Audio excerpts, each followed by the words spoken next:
You ever look at a large language model and just see a black box? It kind of feels like magic, doesn't it? Well, today we're pulling back that curtain. We're going to get our hands dirty with the actual engineering, not the magic, and see how to build one from the ground up. So what is really inside one of these things?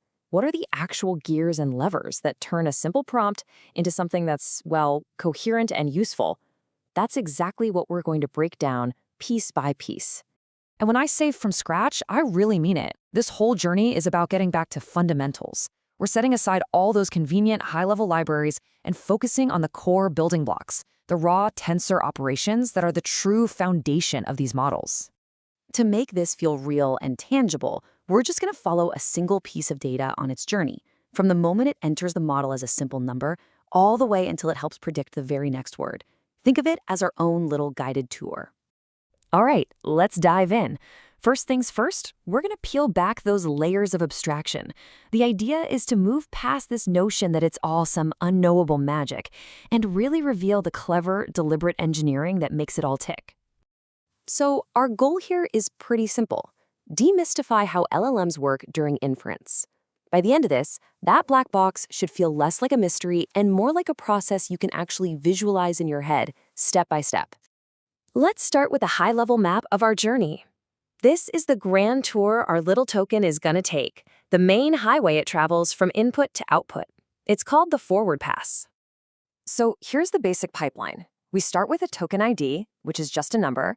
It gets turned into a meaningful vector called an embedding. Then it passes through 28 identical transformer blocks, and that's really the core of the model. After a final normalization step, it goes to something called the LM head, which predicts the score for every single possible next word. And those scores, we call them logits. So what even is that first step, token embedding? You can imagine a huge dictionary. The token ID is the word, and the model just looks it up to find its definition. But here's the cool part. Instead of a text definition, it gets this rich, multi-dimensional vector, a long list of numbers that captures its meaning in a way the model can actually work with. Now, as our data flows through, 28 different layers, the numbers can get wildly large or super small. That's where RMSNorm comes in. It's like a sound engineer at a mixing board. It's constantly adjusting the volume of the signal, keeping every vector in a stable, consistent range so the message doesn't get distorted or completely lost along the way. Okay, let's head to the heart of the machine, the transformer block. This is where the most important stuff happens. It's the core engine room, where tokens actually talk to each other and information gets processed. A key challenge for any language model is just understanding word order. The cat sat on the mat is totally different from the mat sat on the cat. And rope is this really brilliant solution. It literally rotates each token's vector by an amount that depends on its position in the sentence. So the model inherently gets a sense of sequence and order. Pretty clever, right? Now for one of the most important ideas. Attention. The library analogy here is perfect. For each word, the model sends out a query, basically a question. It compares this query to a set of keys from all the other words to see which ones are most relevant. Then it pulls information from the values of those relevant words.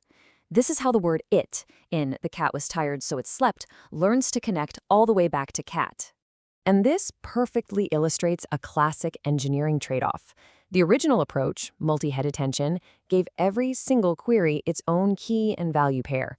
This gives you the best quality, for sure, but it uses a ton of memory. So grouped query attention is a really smart compromise. It groups queries together so they share a key/value pair. The result? You get almost the same quality, but with a much, much smaller memory footprint. So if attention is all about tokens looking at each other, the feed-forward network is where each token gets to do its own thinking. After gathering all that context, the FFN processes that information, but it does it individually for each token. And what's really interesting is that this seems to be where the model actually stores its factual knowledge. Stuff like Paris is the capital of France. And to make this all concrete, here are the actual numbers from this model's config file. You can see the 28 layers we talked about, and look, N heads is 16, but NKV groups is 8. That's grouped query attention right there in the wild. Each group of 2 query heads is sharing one key/value head. Okay, now for the fun part. Building anything from scratch is, well, it's rarely a straight line. So let's talk about the subtle, non-obvious details where things can, and believe me, often do, go wrong. These are the lessons you learn the hard way. Here's a perfect example. When you process a bunch of prompts at once, they all have different lengths, so you have to pad the shorter ones to make them all fit in a single neat package. But does it matter if you add that padding to the beginning or the end? Oh, it absolutely does. See, the model always predicts the next word based on the very last token in the sequence. If you right pad, that last token could just be a meaningless padding character for some of your prompts, which is bad. But with left padding, the last token for every single prompt in your batch is always its actual, meaningful, final token. It's a subtle detail, but it's absolutely critical. And here are just a few more of those hard-won lessons. Things like using the caret operator for exponentiation. Turns out that's XOR in Python, not to the power of. Oops. Or getting the data type casting order wrong by just one step, which creates these tiny rounding errors that just cascade and mess everything up. These are the little things that can take you hours to debug. So now that we've really seen under the hood and navigated some of those common pitfalls, let's talk about how you can take this knowledge and apply it yourself. It's kind of your turn to get behind the wheel. If you're into performance, this is a super crucial concept. Generation actually happens in two phases. First, this prefill, where the model gobbles up your whole prompt at once. This is limited by raw calculation speed. Then, there's decode, where it generates the response one token at a time. This part is limited by how fast it can load model weights from memory.